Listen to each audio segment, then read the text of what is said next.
Bom, pessoal, mediante essa última pergunta que me fizeram sobre vapor superaquecido, vapor saturado, é muito importante a gente entender para poder, como posso dizer, vasculhar ali o ciclo de refrigeração e o estado em que se comporta o fluido refrigerante, a gente entender as propriedades termodinâmicas de uma substância. Isso é muito importante. Vamos imaginar comigo aí um copo com água, certo? E dentro desta, misturado a essa água, nós temos ali, a gente joga ali um punhado de sal, um punhado ali de farinha de trigo e farinha de mandioca, um exemplo. Então, cada propriedade, né, que está ali, ela é uma característica observável, né? A gente consegue observar, se a gente for analisar ali o fundo do copo, o sal, a farinha branca, que é a farinha de trigo, e a farinha com uma cor mais intensa, que é a farinha de mandioca. Então, o número suficiente dessas propriedades que são independentes, elas constituem uma definição completa de um estado de uma substância. Ou seja, a quantidade dessas propriedades é que vai determinar o estado de uma determinada substância, né? Então, nos próximos extras eu vou falar aí quais são essas propriedades que se alinham à substância que a gente quer saber, que é o fluido refrigerante. As propriedades termodinâmicas mais comuns são temperatura, pressão, volume específico e massa específicas. Essas são as mais familiares, né? Aquelas que são mensuráveis. Mas a gente tem também outras três que são muito importantes, né? Para medição aí do trabalho e de troca de calor, enfim, que são a energia interna, a entalpia e a entropia. Essas aí elas não são mensuráveis diretamente.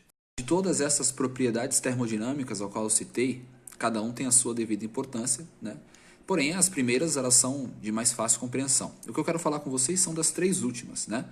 Que é a energia interna, entalpia e entropia. Tá? E nos próximos stories será sobre elas que eu vou dar uma pincelada, beleza? Vamos lá. A energia interna, que é identificada pela letra U, é a energia que a matéria possui devido aos movimentos intermoleculares, né? De uma determinada substância.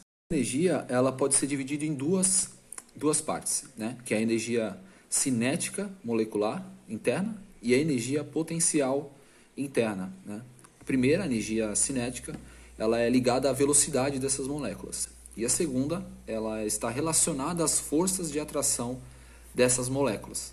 E a mudança no estado na velocidade dessas moléculas, elas são analisadas macroscopicamente pela alteração, né, da temperatura dessa substância.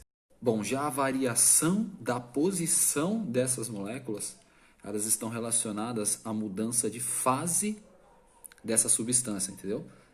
Do sistema, né? Ou seja, sólido, vapor, líquido, que isso é o que acontece na onde? Entropia. Entropia é um pouco mais difícil de se compreender e também talvez até de se definir, né? Mas em processos, em análise de processos termodinâmicos, existem algumas propriedades que elas são combinações de outras propriedades. E assim é a entalpia, né? A entalpia ela é uma combinação da energia interna mais a pressão vezes o vapor. Vezes o volume. A entalpia ela é uma combinação da energia interna mais a pressão vezes o volume. Então é um pouco mais complexo de se entender, mas quando você consegue entender cada uma das propriedades de um sistema e como elas funcionam, aí fica um pouco mais fácil a compreensão. Eu recomendo assim que vocês procurem algum vídeo falando sobre estados, né, de sistemas e etc, que aí fica mais fácil a compreensão. E por fim a entropia, né? A entropia, ela, para ficar um pouco mais fácil a definição, eu quero que você imagine comigo assim um balde transparente, onde na parte de baixo do balde temos ali bolas amarelas e em cima das bolas amarelas temos bolas azuis.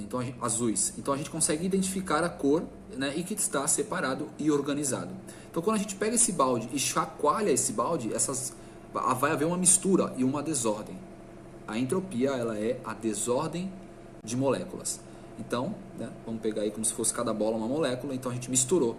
E essa desordem ela tende a aumentar quando esse recipiente recebe energia, quando esse recipiente é chacoalhado, entendeu?